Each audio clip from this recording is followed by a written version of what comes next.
வணக்கம் வணக்கம் மக்களே. இன்றைய முக்கிய செய்தி என்ன அப்படின்னு பார்த்தீங்க அப்படின்னா, ஸ்டாலினை தூக்க சொல்லி உதயநிதி ஸ்டாலின் உத்தரவு. என்ன கட்சி வேறுபாடா இல்லை குடும்பத்துக்குள்ளேயே சில பல பிரச்சனைகளா? இதை பற்றி நம்ம இந்த பதிவில் மிக தெளிவாக பார்க்க இருக்கிறோம். நமது சேனலுக்கு நீங்கள் கட்டாயமாக புதிவராக தான் இருப்பீங்க. கீழே சப்ஸ்கிரைப் அண்ட் பெல் பட்டன் ஃப்ரீயாக கொடுத்துருக்கோம். தாராளமாக கிளிக் பண்ணி எங்களுடைய சேனலை சப்ஸ்கிரைப் செய்வதன் மூலம் தினசரி வரக்கூடிய செய்திகள் நீங்கள் பார்த்தீங்க அப்படின்னா இலவசமான முறையில் தெரிஞ்சுக்கிற மாதிரி ரெடி பண்ணியிருக்கோம். அதனால் நமது சேனலை நீங்கள் சப்ஸ்கிரைப் பண்ணிக்கோங்க. இதனுடைய உள் நோக்கம் என்ன? இதில் பார்த்தீங்க அப்படின்னா இப்போ பக்கமாக உதயநிதி ஸ்டாலினுக்கு பொறுப்பு கொடுக்கறதா இருந்தாங்க. அதாவது துணை முதல்வர் பொறுப்பு பார்த்தீங்க அப்படின்னா கொடுக்கறதா இருந்துச்சு. எல்லா விதமான நியூஸ்லேயும் சரி, எல்லா விதமான நியூஸ் பேப்பர்லேயும் சரி இதை பற்றி ரொம்ப ஃப்ரீஃபாக பேசினாங்க. ஆனால் இப்போ பார்த்தீங்க அப்படின்னா அது கிடையாது. அது பார்த்தீங்க அப்படின்னா துணை முதல்வர் இல்லை அப்படிங்கிற மாதிரி பார்த்தீங்க அப்படின்னா ஸ்டாலின் அறிவிச்சிருக்காரு. இதனால் பார்த்தீங்க அப்படின்னா சில நாட்கள் மன உளைச்சலில் இருந்ததாகவும் ஸ்டாலினுக்கு தெரியும். உதயநிதி ஸ்டாலின் சொல்லியிருக்காரு.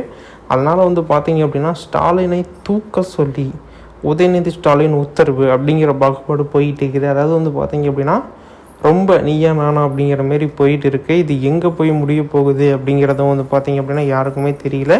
மிக முக்கியமான கட்டத்தை நோக்கி பார்த்தீங்க அப்படின்னா பயணிச்சுட்டு இருக்காங்க.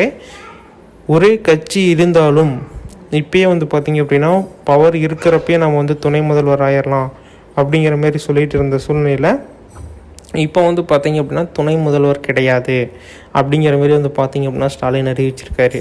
இல்லை உதயநிதி ஸ்டாலினே துணை முதல்வர் வேணும் அப்படின்னு சொல்லிட்டு எல்லா விதமான நியூஸ்லையும் கொடுத்து எல்லாம் பண்ணினார் அப்படிங்கிற பக்கமும் நெட்டிசன் சொல்லிட்டு இருக்காங்க. இருந்தாலும் பார்த்தீங்க அப்படின்னா இது கட்சி பாகுபாடு, கட்சி பேதம் அப்படிங்கிற மாரியும் பார்த்தீங்க அப்படின்னா ஒரு சில கம்பார்ட்மெண்ட் சொல்லிகிட்டு இருக்காங்க. இதில் பார்த்தீங்க அப்படின்னா எது உண்மையான செய்தி, எது தெரியல அப்படிங்கிறவங்களுக்குலாம் பார்த்தீங்க அப்படின்னா உதயநிதி ஸ்டாலின் என்ன சொல்லியிருக்காரு அப்படின்னா, கட்டாயமாக நான் ஒரு நாள் முதல்வராக போகிறேன், அதில் மாற்றுக்கிறதே கிடையாது. இருந்தாலும் இப்போ நான் உள்ளே வந்துட்டேன், அதாவது துணை முதல்வர் பொறுப்புக்கு வந்துட்டேன் அப்படின்னா எல்லா அமைச்சர்களையும் எல்லாத்தையும் நான் ரெடி பண்ணுவேன். எல்லாமே நான் என்னுடைய கட்டுப்பாட்டுக்குள்ளே வச்சுக்குவேன். அதுக்கு தான் பார்த்தீங்க அப்படின்னா நான் ஒரு கட்சி இன்னும் ஸ்டடி பண்ணணும், இன்னும் பார்த்தீங்க அப்படின்னா கம்பீரப்படுத்தணும் அப்படிங்கிற நோக்கத்தோடு நான் துணை முதல்வர் பொறுப்பை ஏற்றுக்கிறேன். அப்படி ஏற்றுக்கிட்டேன் அப்படின்னா அடுத்தடுத்த கட்டத்துக்கு நான் அமைச்சர்களை பார்க்குறதும், அந்தந்த ஏரியாவில் யார் யார் எப்படி என்ன ஏது ஃபண்ட்டு எல்லாமே நான் பார்த்துக்குவேன் அப்படிங்கிற மாதிரி சொல்லியிருக்காரு. முடிஞ்ச வரைக்கும் பார்த்தீங்க அப்படின்னா இந்த பதிவை ஷேர் பண்ணுங்கள். அடுத்தடுத்த பதிவில் நான் உங்களை சந்திக்கிறேன். ஓகே ஃப்ரெண்ட், இதுமாரி உடனுக்குடனே நியூஸை நீங்கள் உடனே தெரிஞ்சுக்கணும் அப்படின்னா நம்ம சேனலை சப்ஸ்கிரைப் செய்யுங்கள்.